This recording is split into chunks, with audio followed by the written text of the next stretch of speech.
First of all যে কোনো programme শুরু হওয়ার ক্ষেত্রে একটা সিকোয়েন্স ফলো করে, যেমন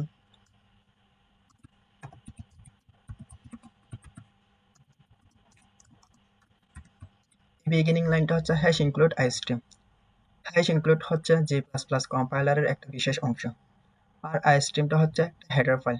যে আপনার স্ট্যান্ডার্ড লাইব্রেরি থাকবে, ওই স্ট্যান্ডার্ড লাইব্রেরিকে আইস্ট্রিম হেডার ফাইলে অন্তর্ভুক্ত করে। হ্যাশ ইনক্লুড আইস্ট্রিম পুরো লাইনটাকে বলা হয় প্রি প্রসেসর ডাইরেক্টিভস। অ্যান্ড দ্বিতীয় লাইনটা হচ্ছে ইন্ট মেইন ফাংশন। এটা হচ্ছে আমাদের স্টার্টিং পয়েন্ট, যেখান থেকে প্রোগ্রাম এন্টার করে। এটাকে আমাদের কি করতে হবে, কার্লি ব্রেসেস দিয়ে শেষ করতে হবে। যে কোনো একটা প্রোগ্রামের মধ্যে আপনি যখন প্যারেন্থেসিস দেখবেন কোনো একটা নামের ক্ষেত্রে, সেটাকে ফাংশন হিসেবে ধরা হয়। সো আমি যদি আরেকটু ব্রিফলি বলি, এই ইন্ট মেইন ফাংশনের পরে এন্টারিং পয়েন্ট আসে, যেখান থেকে আপনার প্রোগ্রাম শুরু হয়। লাস্ট হচ্ছে এন্ডিং পয়েন্ট, যেটাকে টার্মিনেশন পয়েন্ট বলা হয়।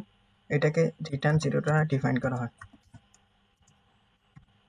অর্থাৎ এন্টারিং পয়েন্ট হচ্ছে এখানে, আর এন্ডিং পয়েন্ট হচ্ছে রিটার্ন জিরো।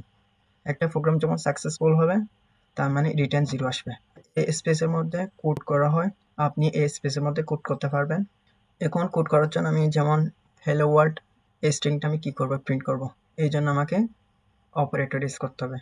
কীরকম operator? Insertion operator. Insertion operator কাকে বলে?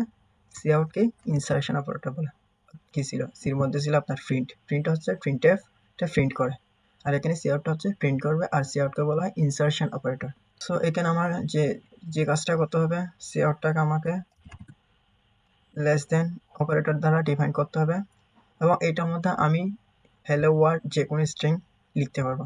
স্ট্রিং হচ্ছে সিকোয়েন্স অফ ক্যারেক্টার। আর স্ট্রিং লেখার ক্ষেত্রে আপনাদের সবসময় একটা জিনিস খেয়াল রাখতে হবে, সেটা হচ্ছে ডাবল কোটেশন ইউজ করতে হয়। Without double quotation